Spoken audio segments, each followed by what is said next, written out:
প্রশাসন আপনাকে সবাই রাজাকার বলে কেন? সবাই বলে, আপনারা কেউ বলে? সবাই বলে কেন? কিছু লোক বলে।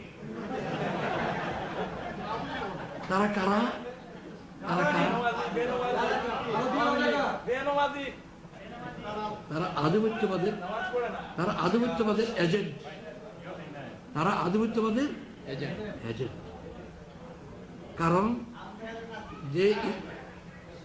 যে ইসলাম কায়েমের জন্য আমি কথা বলি, সেই ইসলামকে তারা অ্যাটাক করতে সাহস পায় না, ফ্রন্টাল অ্যাটাক করতে পারছে না, সংগঠনে হামলা করতে পারছে না, তাই পেছন থেকে ছুরি মারার চেষ্টা করছে। কিন্তু কাগজের বাইরে এগুলি লোকেরা যায় না। এই গালি কয়জনে পড়ে? শতকরা কতজন পত্রিকা পড়ে আমাদের দেশে? হ্যাঁ,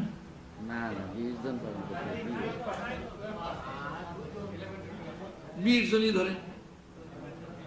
লেখাপড়া মানে দস্তখত কোন রকম কলম ভেঙে করতে পারে এরকম লোকের সংখ্যা শতকরা 40 হইতে পারে, কিন্তু বই পড়তে পারে, পত্রিকা পড়তে পারে এরকম লোকের সংখ্যা 10 থেকে 15 বেশি না আমাদের দেশে। এই পত্রিকা যারা পড়ে তাদের কাছে এই গালিটা যায়।